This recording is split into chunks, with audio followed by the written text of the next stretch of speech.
If you're trying to shape your beard to have a strong defined jawline, I'm gonna show you how to do that in this video. You're gonna need a buzzer with a couple of heads on it. I'm gonna go with the Beard Hedger Pro by Manscaped. You're gonna need a beard brush and some kind of razor or foil shaver to make sure everything's cleaned up. I got a lot of questions in the last video about why I trimmed downward. The reason I do that is because I'm not trying to take off a bunch of the hair. I'm really just trying to knock down the hairs that are sticking out and getting all gross. And if you shave up, you're gonna be catching a lot of the hair. When you go down, you're really just catching the ones that are all fringed out and looking gross. One mistake a lot of guys make is they go too short too quick. And if you do that, the hair's gone. You can't really do anything about it. So start longer and work your way down. Like I said in the last video, take your time with this. It really should be a rushed process because you're really trying to make this entire thing look great. So I'm gonna start with the 6 and start taking some of the bulk down. Take your brush all the hair upward, and we're gonna start working our way down.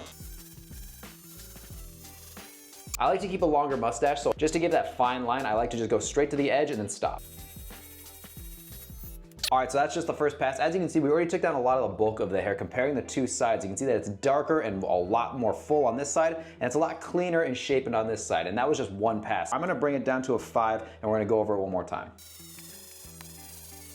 All right, and I think a 5 is a perfect length for up there, so let's get over this side. We're just gonna go straight to a 5. Let's start taking it down. All right, now you can see both sides are at a 5. I like to keep my chin a little bit longer just because if you have more hair down at the bottom, it elongates the jaw, making for a crisper, better looking jawline. If we want 5 up here, I'm gonna keep it as 6 down here, but we definitely wanna trim it up because we definitely have some flyaways. So we're gonna go 6 all the way across the chin line, and then we'll work underneath.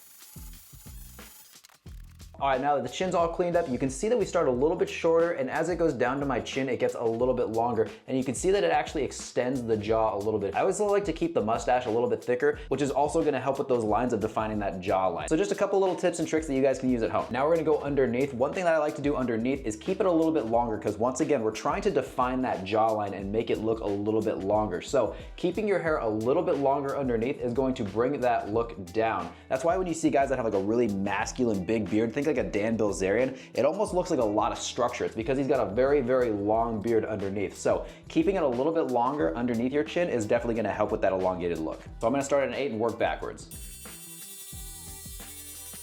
I didn't take too much hair off, so that means I've got this thing a little bit too long, so I'm gonna go down to a 7 now and try again.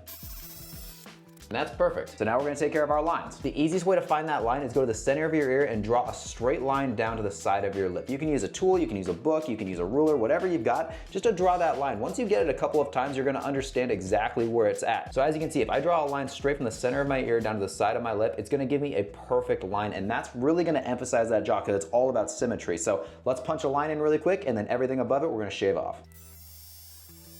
All right, perfect line on that side. Now let's get this one. All right, now we've got our lines punched, so now we're just gonna clean up this area up top. That's where you go in with a razor or you go in with a foil shaver, which is what I'm gonna use, and take all of that hair off. Now I said you have a lot of options. Today I have the Manscaped Handyman as well as the Flex, and I love both of them, but today we're gonna use the Handyman. Now let's get your neckline. The way that you find this is you do 1 to 2 fingers above your Adam's apple, and wherever that line ends, that's where you're gonna cut. You can also just make a double chin. You're gonna see where your natural hairline ends. Right where that's ending, that's gonna be the exact same placement of those 2 fingers. So you can do either or, but I personally just like to use the finger method just because it's easier. And then we're just gonna punch a line. With this, you don't wanna round it, you don't wanna do anything besides punching a straight line in. Start a little bit lower and work your way up if you need to, if you're a little bit scared, but straight line down, straight line down. All right, as you can see, perfectly symmetrical. Now we're just gonna go in with our foil shaver and take off all the extra hair. All right, nice and baby smooth. You can also just use a razor if you want to. I really like the foil shavers just because I don't get any ingrown hairs or acne afterwards. So if you want any of the tools that I'm using over at Manscaped, use my code SS20OFF. It's gonna save you 20% off and get free shipping. One final thing that you have to remember is you do have hair on your neck. So make sure that you actually take the time to get down here. It's so weird to see guys who like shave their beard, they get to like here and then they stop. And then when you meet them, they have like all these hairs right here. So make sure that you really take a little time to examine all of this area as well, because you do have hairs that grow lower on your neck, and if you're just walking around with like a beard that's like here and then no hair and then more hair, it's a little awkward. So make sure that you check that area as well. Now I'm gonna finish up with the mustache. All I have to do is set this thing to a little bit longer than I'm doing on my beard. So I did 5 here, 6 on the bottom, so I'll probably do a 7 or 8 just to kill off some of those flyaways and be good to go. Now we're gonna take off the guard, punch our lip line, and we're all set. And that's how you clean up your beard to have a perfect strong jawline.